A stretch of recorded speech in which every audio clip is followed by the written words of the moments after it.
Hey everyone! Welcome to our school reporting session. I'm Keith and I'm honored to contribute to this vlog focusing on data communications in computer systems. Join us as we embark in this educational adventure together, where we'll dive into fascinating topics and inspire lifelong learners. Hello, this is Kurs. Join us as we uncover the basics of data communication and its importance in our daily lives. We're excited to share our knowledge alongside all of you as we explore the intricacies of data communication. Today, we are your guide in this labyrinth of knowledge in this educational vlog. Together, let us embark on this journey and unravel the mysteries of data communication. Hi, I'm Janine. I'm ready to explore the network protocols and data transmission method. And today we're going to dive into the fascinating world of data communication. So buckle up and get ready to explore how data travel from one place to another through various network and devices. So, before we dive into today's topic, let us first understand what is data communication. So data communication is when an information is sent from one place into another using something like wire. So when the device involved is in one building, we call it local communication. So data is referred to an information that we get from the experiment. It can be words, number, or even just bits and bytes.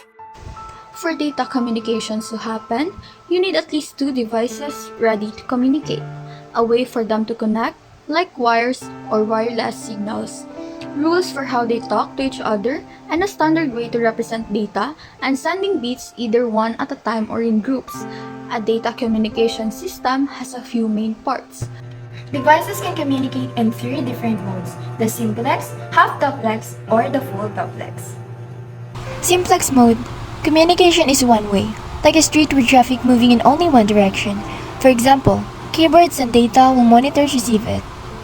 In half-duplex mode, each device can both send and receive but not at the same time, similar to a one-lane road where traffic moves in both directions but only one direction at a time.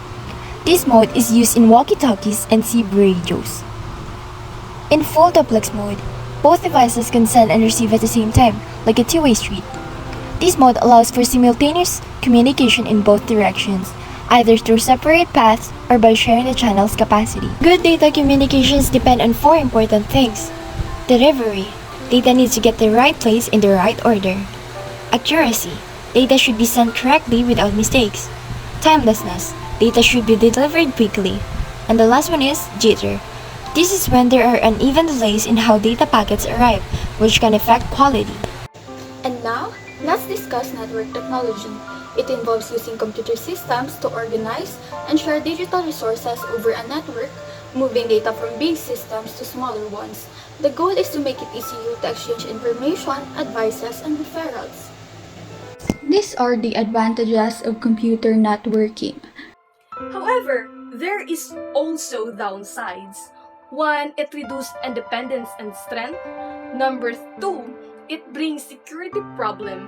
Number three, it makes the device more vulnerable to viruses and malware. Four, it needs skilled people to operate. And number five, it needs a specific setup. Let's discuss point-to-point connections. It's like having a special direct line between two devices, allowing them to communicate exclusively with each other without interference. Typically, this connection is established using wires, but it can also be done using methods like microwaves or satellites. Now, let's talk about multiple connections. In a multiple connection, instead of just two devices, more than two devices can share a single link. This means they all use the same connection to communicate with each other. In this setup, the capacity of the connection is shared among all the devices. There are two ways the sharing can happen. First is spatially shared. This means several devices can use the connection at the same time. Time shared. Here, users have to take turns using the connection. Switches, routers, and other access points are important parts of a network.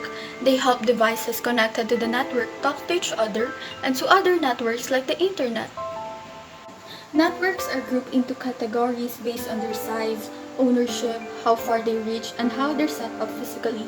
The two main types of networks are local area networks and wide area networks.